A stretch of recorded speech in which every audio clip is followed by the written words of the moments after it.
Hello and welcome to online Adda first the one step for learning. दोस्तों स्वागत है आप सभी का। इस वीडियो में हम बात करने वाले हैं कई बड़ी और लेटेस्ट अपडेट के बारे में।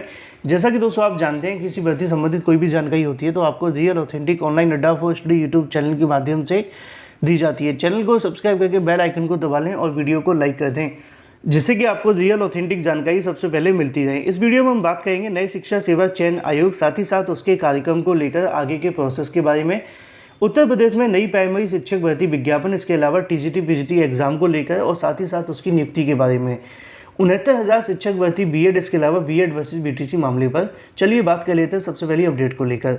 जैसा कि आप जानते हैं कि नए शिक्षा सेवा चयन आयोग को संबंध में नए शिक्षा सेवा चयन आयोग को राज्यपाल की तरफ से मंजूरी दे दी गई, जिसकी जानकारी आप सभी ने गजट के माध्यम से देख ली होगी।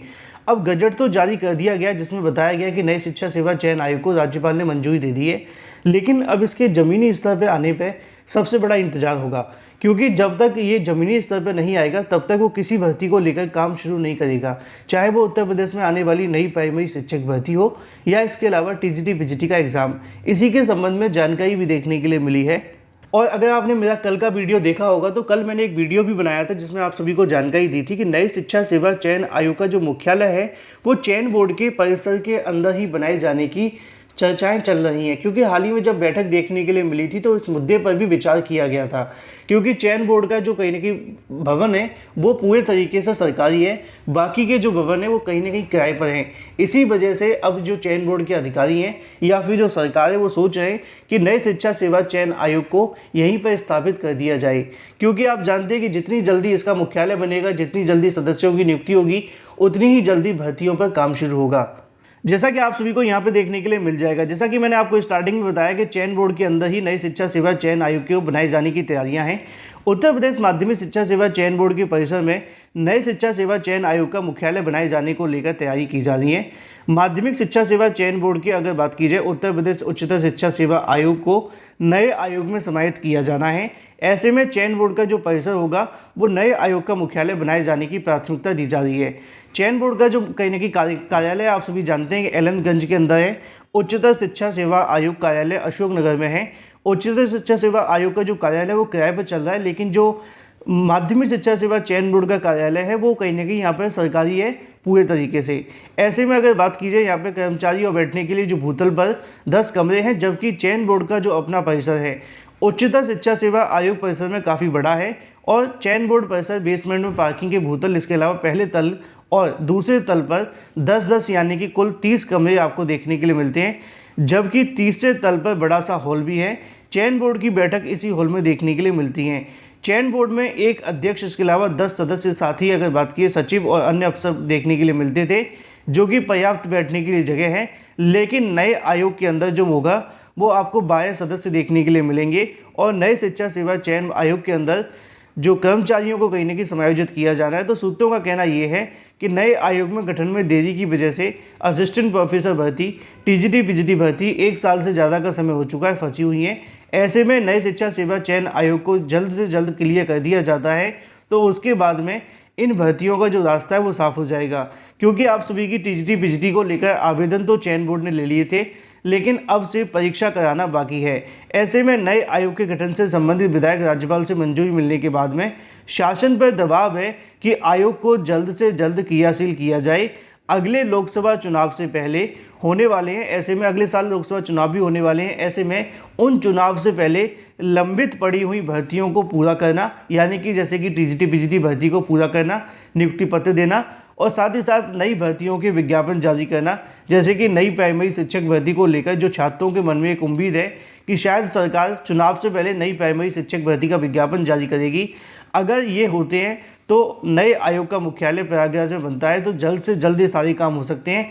अगर कोई और नया मुख्यालय बनाया जाता है या कोई और परिसर बनाया जाता है चयन बोर्ड से हटाकर, तो निश्चित तौर पर उसमें ढूंढने में समय लगेगा और फिर उसको क्लियर करने में, सरकार की मंजूरी लेने में और भी बहुत सारी औपचारिकताएं होंगी जिनको पूरा करना होगा, जिसमें निश्चित तौर पर फिर आपको 1-1.5 महीने का इंतजार करना होगा। इसी वजह से नए शिक्षा सेवा चयन आयोग को चयन बोर्ड में ही मुख्यालय बनाए जाने की तैयारियां हैं और जितनी जल्दी आयोग बनेगा उतनी ही जल्दी भर्तियों के विज्ञापन जारी होंगे। अब चाहे वो आप सभी की भर्ती अगर बात की जाए नई प्राइमरी शिक्षक भर्ती हो या फिर टीजीटी पीजीटी, अब देखना ये होगा कि सरकार पर दबाव कितना काम आता है, क्योंकि दबाव तो है लेकिन सरकार दबाव में काम कम ही करती है, ये आप भी जानते हैं बेहतर तरीके से। चलिए बात कर लेते हैं अपनी अगली अपडेट के बारे में, जो कि संबंधित है 69,000 शिक्षक भर्ती को लेकर। जैसा कि दोस्तों आप जानते हैं कि 69,000 शिक्षक भर्ती के लिए 2 अलग अलग याचिकाएं दाखिल की गई हैं, एक सुप्रीम कोर्ट ऑफ इंडिया में, एक हाई कोर्ट के अंदर। सुप्रीम कोर्ट में अभी तक इस मामले पर सुनवाई देखने के लिए नहीं मिली है, लेकिन हाई कोर्ट में बीएड वर्सेस बीटीसी मामले पर आज ही आप सभी को सुनवाई देखने के लिए मिलेगी। वैसे तो बीएड वर्सेस बीटीसी मामले पर कई अलग अलग राज्यों में सुनवाइयों का दौर जारी है। कल मध्य प्रदेश के अंदर भी इस मामले पर सुनवाई देखने के लिए मिली थी, जिसकी जानकारी मैंने आपको दी। अगली सुनवाई की तारीख 4 अक्टूबर लगा दी गई है। लेकिन अब ऐसे में उत्तर प्रदेश के अंदर भी 69,000 शिक्षक भर्ती से बीएड को बाहर करने संबंधित याचिका पर सुनवाई होने वाली है, जिसको लेकर जानकारी आप सभी को मैंने पहले ही दे दी थी और इस मामले पर आज सुनवाई देखने के लिए मिलेगी। सवाल ये है कि कब तक इसकी सुनवाई होगी, तो जो मुझे जानकारी मिली उसके मुताबिक 3 या 4 बजे के बाद इसकी सुनवाई होने की संभावना है। चूँकि ये मामला सबसे नीचे लगा हुआ है, लगभग 150 के आसपास फैस्ट केसेस लगे हुए हैं, तो उम्मीद है कि लंच तक तो इसकी सुनवाई नहीं होगी। अगर होती है तो मैं आपको जानकारी दे दूंगा। अब 69,000 शिक्षक भर्ती में मुद्दा आप बहुत आसानी से जानते हैं कि बीएड करने वाले अभ्यर्थियों को प्राइमरी शिक्षक भर्ती से सुप्रीम कोर्ट ऑफ इंडिया ने बाहर कर दिया है। उसी के आधार पर अब 69,000 शिक्षक भर्ती में भी शिक्षा मित्रों के माध्यम से याचिका दाखिल करके हाई कोर्ट और इसके अलावा सुप्रीम कोर्ट में मांग की गई है कि 69,000 से बीएड को बाहर किया जाए। देखना ये होगा कि 69,000 शिक्षक भर्ती में कोर्ट क्या आदेश देती है, क्योंकि 69,000 में बीएड करने वाले अभ्यर्थियों का अभी तक बेज कोर्स भी नहीं करवाया गया है। सरकार कोई भी बहाने लगा सकती है, लेकिन जो सत्य है वो यही है। फिलहाल इस मामले पर आज होने वाली सुनवाई काफ़ी ज़्यादा महत्वपूर्ण है। पल पल की अपडेट के लिए चैनल को सब्सक्राइब करके बेल आइकन को दबा लें। चलिए बात कर लेते हैं अपनी अगली अपडेट के बारे में, जो कि संबंधित है 3 भर्तियों के आवेदन की जो तारीखें बढ़ा दी गई है और ये आपको देखने के लिए मिलती है उत्तर प्रदेश लोक सेवा आयोग के माध्यम से।